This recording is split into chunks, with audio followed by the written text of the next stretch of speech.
Raj TV நேயர்கள் அனைவருக்கும் வணக்கம் அண்ட் வெல்கம் டு நடிகர் திலகம் சாவித்ரி. நம்ம நிகழ்ச்சியில் சாவித்ரி அவர்களுடைய திரை பயணத்தை பற்றின பல சுவாரஸ்யமான விஷயங்கள்லாம் பார்த்துட்ருக்கோம். இன்னைக்கு நிகழ்ச்சியிலும் உங்களுக்காகவே இன்னும் பல அற்புதமான விஷயங்கள்லாம் காத்துட்ருக்கு. வாங்க நம்ம நிகழ்ச்சிக்குள்ளே போகலாம்.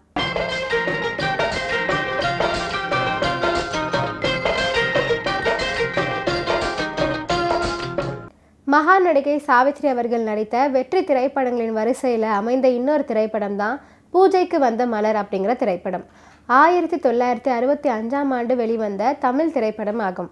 வி ஸ்ரீனிவாசன் இயக்கத்தில் வெளிவந்தது தான் இந்த திரைப்படம். இந்த திரைப்படத்தினை முக்தா ஃபிலிம்ஸ் நிறுவனம் தயாரிச்சிருந்தாங்க. ஜெமினி கணேசன், நாகேஷ், முத்துராமன், சாவித்ரி, பண்டரிபாய் ஆகியோர் இவங்கெல்லாம் இந்த படத்தில் நடிச்சிருக்காங்க. சந்தியா அப்படிங்கிறவங்க ஜெயலலிதாவுடைய அம்மா, அவங்களுமே இந்த திரைப்படத்தில் நடிச்சிருக்காங்க. ஆலங்குடி சோமு, வாலி ஆகியோர் இந்த திரைப்படத்திற்கு பாடல்களை எழுதியிருக்காங்க. விஸ்வநாதன் ராமமூர்த்தி இசையமைச்சிருக்காங்க. அவங்களுடைய இசையமைப்பில் ஸ்ரீனிவாஸ், கோவிந்தராஜன், ராகவன், சுசிலா, எல்ஆர் ஈஸ்வரி ஆகியோர் பாடல்களை பாடியிருக்காங்க. நாடக உலகில் இருந்த கே பாலச்சந்தர் திரையுலகில் நுழைவதற்கு எம்ஜிஆர் தான் முக்கிய காரணமாக இருந்திருக்காரு. அவர் மேற்கொண்ட முயற்சி காரணமாக தெய்வத்தாய் படத்துக்கு திரைக்கதை வசனம் எழுதினார் பாலச்சந்தர். தெய்வத்தாய் படத்தை தொடர்ந்து சில படங்களுக்கு கதை வசனம் எழுத பாலச்சந்தருக்கு அழைப்பு வந்துச்சு. முக்தா ஸ்ரீனிவாசன் தயாரித்து இயக்கிய பூஜைக்கு வந்த மலர் படத்துக்கு பாலச்சந்தர் தான் வசனம் எழுதியிருக்காரு.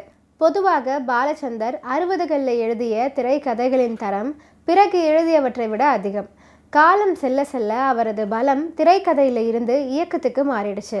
முக்தா ஸ்ரீனிவாசனும் ஓரளவு வலிமையான கதைகளை படமாக்குவார். இந்த பூஜைக்கு வந்த மலர் திரைப்படம் 1965 மார்ச் 12 தான் ரிலீஸ் ஆயிருந்துச்சு. திரைப்படம் ரிலீஸ் ஆனதும் வசூல் ரீதியாக மிகப்பெரிய ஹிட்டை கொடுத்துச்சு. சாவித்ரி அவர்களுக்கும் பெரும் பேரையும் புகழையும் வாங்கி கொடுத்த திரைப்படம் தான் இது. பூஜைக்கு வந்த மலர் திரைப்படத்தில் வெண்பளிங்கு மேடை அப்படின்னு தொடங்கக்கூடிய ஒரு ஃபென்டாஸ்டிக்கான பாடலும் இடம் பிடிச்சிருக்கு. இந்த பாடலை ஆலங்குடி சோமு அவர்கள் தான் எழுதியிருக்காரு. சீர்காழி கோவிந்தராஜன் மற்றும் எல்ஆர் ஈஸ்வரி ஆகியோர் இணைந்து இந்த பாடலை ரொம்ப அற்புதமாக பாடியிருப்பாங்க. நாகேஷ் அவர்களின் புகழ்பெற்ற இன்சூரன்ஸ் காமெடி இந்த படத்தில் தான் அமைஞ்சிருக்கு. படத்தில் பிடிச்ச விஷயம் நாகேஷின் நகைச்சுவை அப்படின்னே சொல்லலாம். நகைச்சுவை பகுதி ரசிக்கும்படியாக இருந்துச்சு.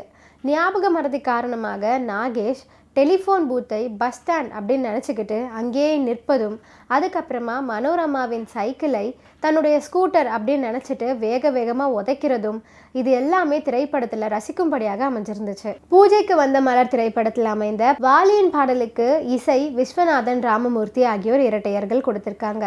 பி ஸ்ரீனிவாஸ், சுசிலா ஆகியோர் குரலில் மிக இனிமையான பாடல் தான் இது. இந்த பாடல் காட்சியில் ஜெமினி மற்றும் சாவித்ரி அற்புதமாக நடிச்சிருப்பாங்க. அப்படி வரக்கூடிய பாடல் என்ன அப்படின்னு பார்த்தீங்கன்னா, மையேந்தும் விழியாட மலரேந்தும் குழலாட பரிமாறும் நேரத்தில் பசியாறினேன் அப்படின்னு தொடங்கக்கூடிய ஃபென்டாஸ்டிக்கான பாடல் தான் இது. இன்னைக்கு நடிகர் திலகம் சாவித்ரி நிகழ்ச்சியில் பல சுவாரஸ்யமான விஷயங்கள்லாம் பார்த்தோம். இதெல்லாம் கேட்டு ரசிச்சிருப்பீங்கன்னு நினைக்கிறேன். இந்த நிகழ்ச்சியை தொடர்ந்து பாருங்கள். நன்றி, வணக்கம்.